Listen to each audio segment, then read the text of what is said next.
Man, I don't even attract Reuters and AFP anymore. That's pretty sad times. But welcome to everyone who did show up in the briefing today. And I do want to note before we get into your questions that AP correspondent Matt Lee and his wife Amanda are the proud parents of Vale Olivia Meister Lee, who was born early this morning at 7 pounds 4 ounces. So that's a bit of good news that we can offer this morning. I think they're all resting comfortably after the event, and indeed we welcome this good news. And I can say the story was broken by AP, by Brad. I'll pass on. So, yeah. I'm sure he's secretly watching. I'm sure. I hope to God he's not. Anyway, Brad, over to you. Can you just update us on anything you are doing or not doing regarding Syria? We know you had the talks in Geneva. Have they made any progress? And has there been any further communications with the Russians? Will there be a meeting in Rome, perhaps, among the Secretary and the Foreign Minister? Sure. I don't have anything to announce yet regarding Rome. I'll start there. But I can't rule it out. I don't have any phone calls or other conversations to read out since I think Kirby mentioned earlier this week. As I think many of you know, there was some action today up at the UN. There was a UN Security Council emergency meeting on Aleppo, and our Ambassador Sam Powers spoke during that meeting. It was an emergency meeting as I said, the UN Security Council, given the rapidly deteriorating, very dire situation in and around Aleppo. But again, these are a chance for us to highlight what's happening on the ground in Aleppo and call for an end to the violence. With regard to other meetings or events on the ground, I don't have much to update on beyond that, except that we do continue to meet in our multilateral setting in Geneva. Just big picture, Please. how optimistic are you of any of these efforts doing anything to stop the violence in Aleppo right now? Well, look, I mean, Brad, we're still, pursuing this effort, and we wouldn't be doing so if we didn't believe there was at least a chance. We've been clear all along and been very consistent in our message to both the regime and to Russia that there can be no military solution to what's happening in Syria, regardless of how much progress they appear to have made with regard to Aleppo. And again, it goes back to the fact that, all the parties who are part of the ISSG, the International Syria Support Group, agreed that there was no military solution to what's happening in Aleppo. And that includes Russia. So we continue to call for an end to the violence. We continue to call for humanitarian assistance to reach the beleaguered citizens of Aleppo. And we're going to continue to pursue the reinstatement of a credible ceasefire or cessation of hostilities in Aleppo in our discussions in Geneva. Those are ongoing, but as yet they haven't made the progress we'd like to see them make. Go ahead. This came up a while ago about a U.S. I don't know if you have anything new about a U.S. citizen from Maryland that was arrested in the Gambia. Can you check and see if you have anything? There are some reports that she was arrested. I'm aware of the case. Yeah. She was arrested along with Osanu Darabe. Her name is Fanta Jawara. Fanta Darbo Jawara. Yeah. And there are some reports that if the president kind of wins re-election, that he's going to assassinate these opposition leaders who are arrested and his fellow inmates, of which she is one of them. So I was just wondering if you have an update on the case. Have you heard about this or their concerns? I don't. I haven't seen those reports. We'll certainly look into them. as you probably know, Fanta Jawara was found guilty of multiple charges, including unlawful assembly and inciting violence. I think that was in July this past year. And the judge sentenced her to 3 years in prison. Well, she maintains that the only thing Yep. she did was like, that she was alongside this opposition leader that was arrested. No, obviously, as I said, I'm aware of the case. I'm not aware of these recent reports or allegations. We can look into them, see if we have anything you- additional to add. Have you maintained that this was that rule of law was applied in this case, or do you think that this case was that she was not necessarily guilty of what Sure. she was charged with? Well, look, we've raised our concerns about the case and about the need to follow rule of law or due process to the Well, Gambian government. Yeah. What are your concerns about the case that due law and due process Well- and the rule of law was not applied? Well, no, I mean, in any case like this, when there's an American citizen arrested overseas, obviously one of the things first and foremost is access to that individual. We were able to have access to her. I think we met with her 10 times. Now, this is probably old, probably been additional time since then, but 10 times since her arrest. We were able to provide her with consular assistance. We were able to attend her court hearings. And I think on November 21st, a consular officer met with her at her most recent hearing. We're monitoring the case. We are concerned about due process, as we are in any case abroad. We've made those concerns clear to the Gambian government. Now, with respect to these new allegations, we can certainly look into Okay, it. I understand. But when you say you're concerned about due process, are you just wanting to ensure that due process is followed and the rule of law is followed, or are you suggesting that it was not applied in this case and you have concerns about the conviction? We want to, the former, we want to make sure that due process is followed in any So case. you don't have any concerns about the conviction? Not that I'm aware of. That's different, and I'll let you know. Can you check? Yeah. Of course. Thank you. Yep. Yes, Abdul. Sure, go ahead. Rakesh, I have two questions, Mark. Thanks, Yep. sir. There was a wake-up call and a surgical strike by Prime Minister Modi against black market money or black money in India, and that was called for the terrorists and black marketers and people who didn't pay taxes and also hiding or doing business under the table. And he was praised by the IMF, saying that any country doing business, huge business, under the table cannot progress, and we are with India as far as this. And I've been saying for 25 years against corruption by the politicians in India and also black market money. So any U.S. You're a voice in the wilderness, then. Yeah, Thanks, indeed. sir. Any U.S.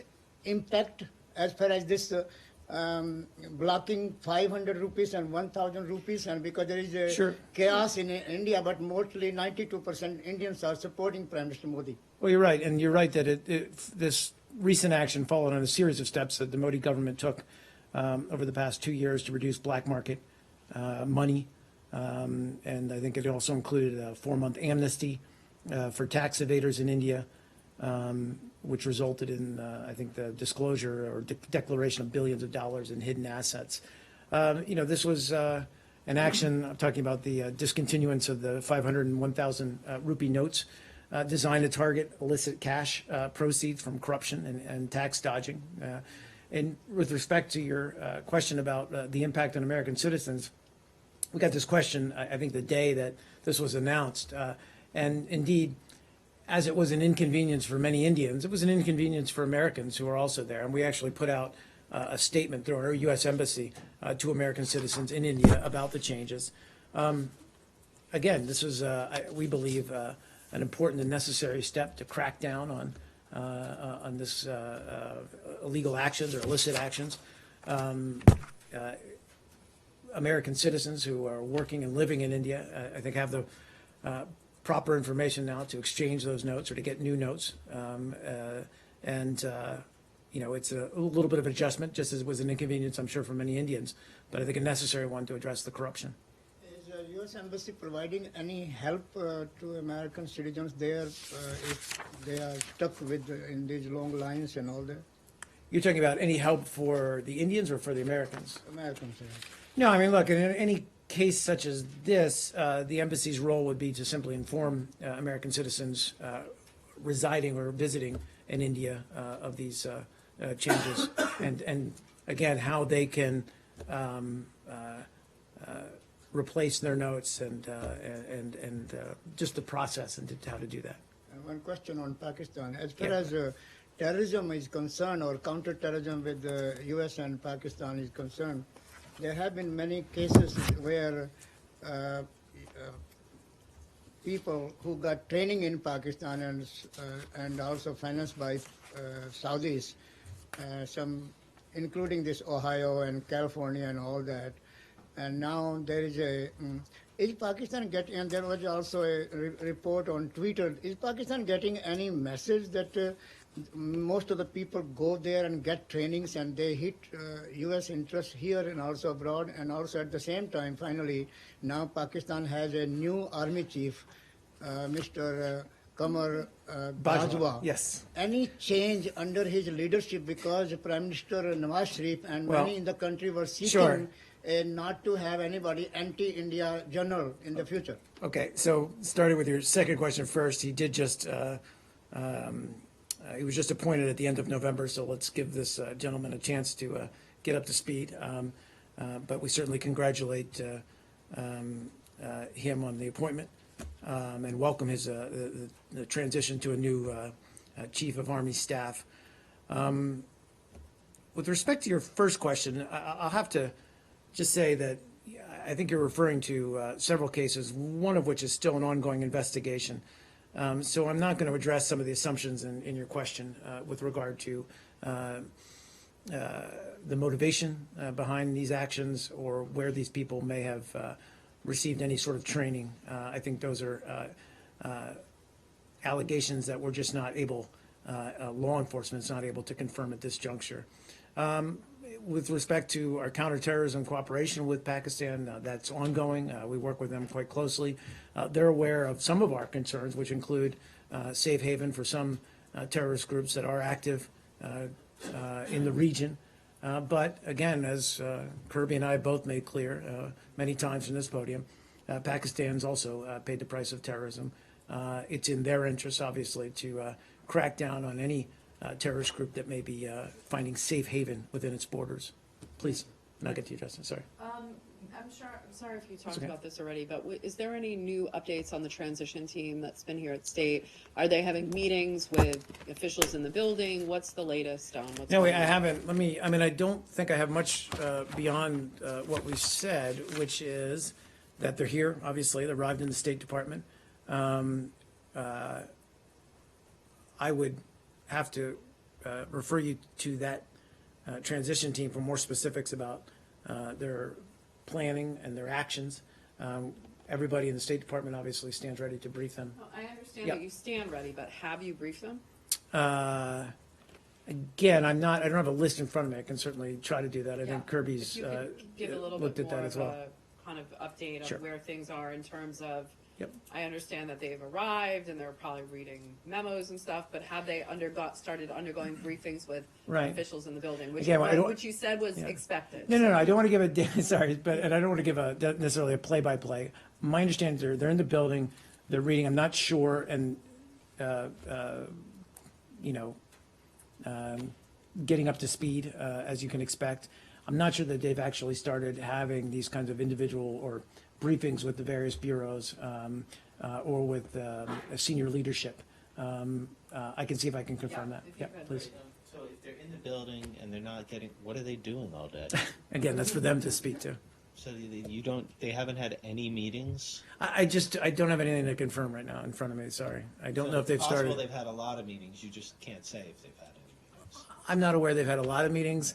Again, I also don't want to speak on their behalf, and I also don't want to give a play-by-play. But Justin, you got a question? Now I've lost you. Yeah, well, they won't come here and brief us then, will they? If you can't speak on their behalf. Normally, they would not do that, They would not but do we that, can. okay. Well, we're asking you to speak on your behalf. Are you briefing them? That's not on their behalf. Yeah. That's on you're the briefer. So they're here. They're settling in. I'm not aware of any Speaking briefings. on their behalf. No, I'm not aware of any that we've briefed them to any extent so far. If that's changed or that's different, I'll let you know. My Yep. other question was just back to the OSU Please. shooting and Yeah.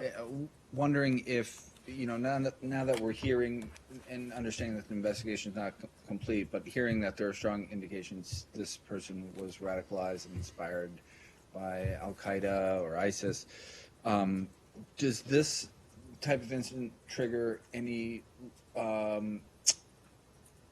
like revisiting the vetting process and how that works with refugees, or does it just, is that system in place and working perfectly well in your mind? Sure. So to talk about your broader question and not necessarily this case, because obviously I don't want to insert myself into this case, and that is still, as I noted earlier, under active investigation. I guess my short answer is, of course, we're always assessing and improving the vetting system. But at the same time, let's be clear that it's still the most stringent vetting system for any person arriving from abroad into the United States, whether they be traveler or intending immigrant. And we stand by the integrity of that system. So we're always, of course, looking to improve it. And that includes across the interagency, how we look at the information, how we get the information on some of these individuals who may come from areas where there's not a full set of bio data on them, and how we, again, cross-check that through the various interagency, through the various different interested parties, and ensure that these individuals coming in the United States are safe. Yes, sir. What's on the agenda in the bilateral meeting between the Secretary and the Egyptian Foreign Minister, beside the signing of the... I don't take away my signing comments.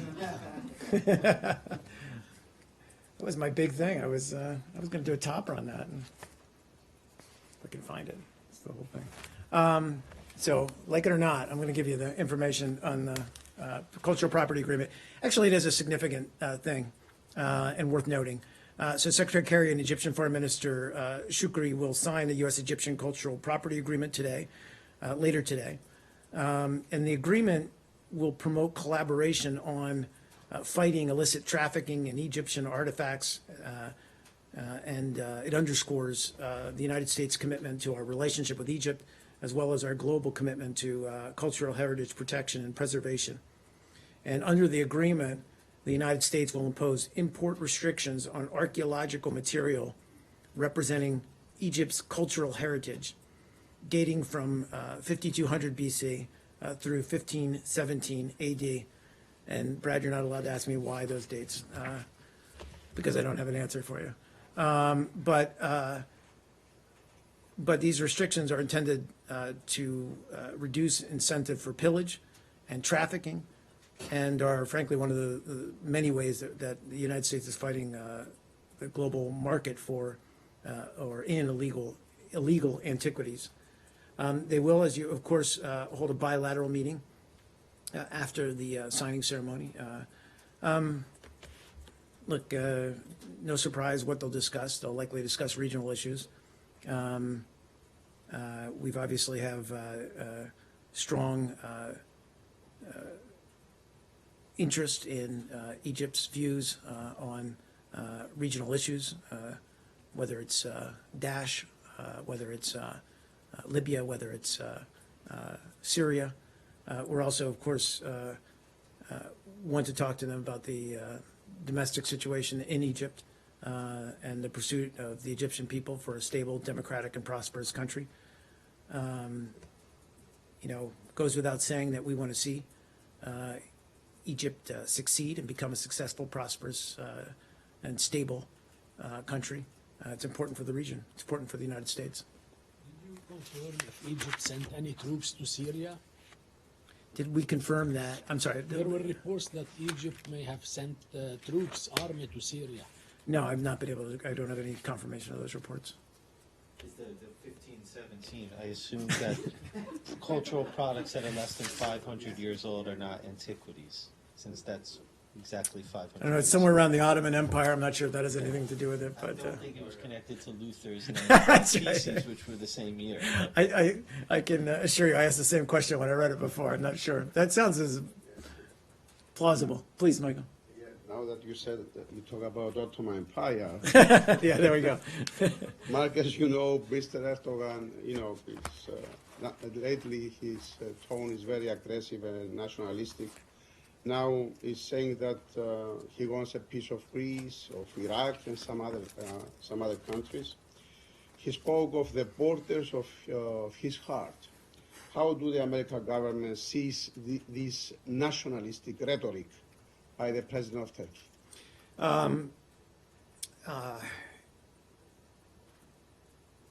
Even though it's, well, look, I'm not going to attempt to, no, I understand. These are, this is the president of Turkey speaking. But I'm not going to attempt to explain or parse out his comments. I'd refer you to the Turkish government for an explanation of their president's comments. What I will say is that, as a matter of principle, the United States strongly supports the sovereignty of both Turkey and Greece. I'll leave it there. Some questions on Cyprus, if you. Of course. As you know, the talks on Cyprus in Switzerland collapsed, and the president of Turkey is responsible for this unfortunate development.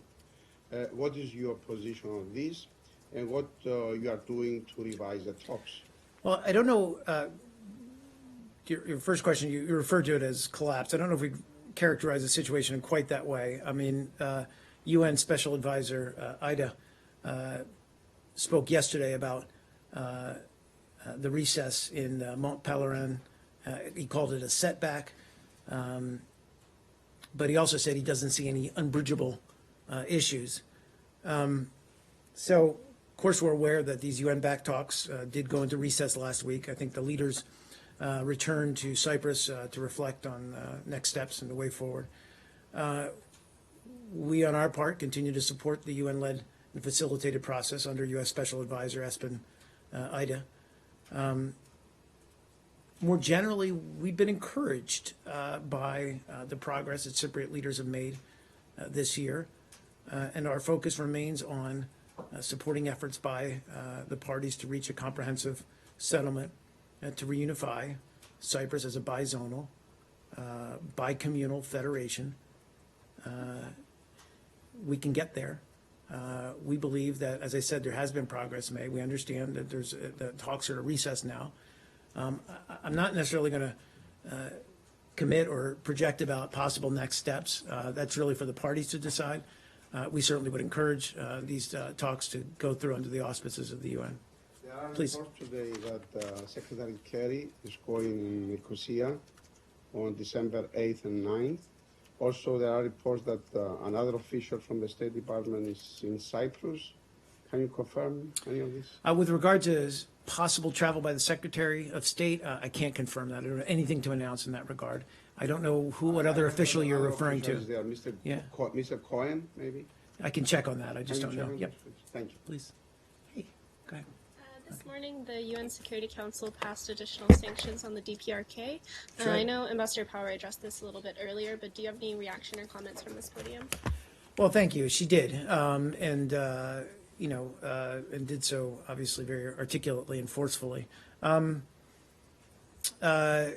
talking about the passage of 2321. It was unanimously adopted by the Security Council. It shows that the Security Council is very united in imposing stronger sanctions on North Korea's international trade, financial transactions, and weapons-related programs.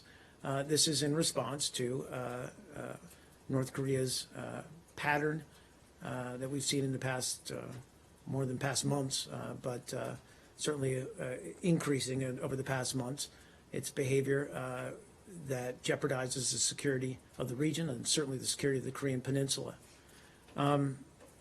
I just say significantly, these sanctions go beyond UN Security Council Resolution 2270, which was already stronger than past sanctions regimes, by targeting North Korea's hard currency revenues, I can get into the specifics, but this resolution imposes hard binding cap that will cut North Korea's coal exports by more than 60%.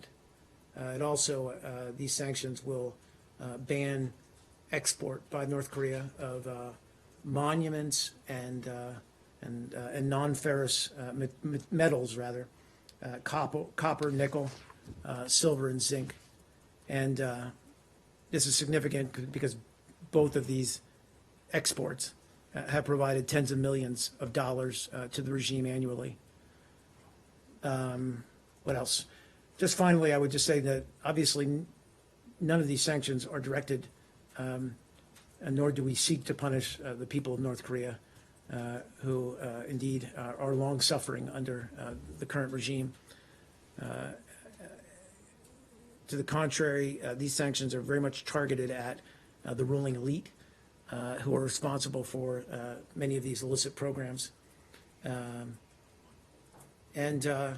Finally, this is just another attempt to convey to North Korea, to the regime, our seriousness and our concern. I'm talking about the international community here, not just the United States, that its reckless pursuit of nuclear weapons is in violation of multiple Security Council resolutions, and it jeopardizes its international status. And then also, could you outline any additional unilateral sanctions that the U.S. may be considering, and in particular, whether the U.S. is considering any actions to target DPRK nationals that are working overseas? I don't have anything to announce in that regard. I do know that as part of, again, these are not U.S. sanctions, but as part of this sanctions, that one aspect of them was to, for lack of a better word, since I can't find the wording in front of me, but to minimize their diplomatic status overseas, or activity, I guess, is how I would phrase that. But I can't speak to any unilateral steps that we may or may not take in the coming days and weeks. Did China agree these sanctions? China agreed. Did China agree? Well, I refer you to China to speak on their behalf, but my understanding is yes, they did agree.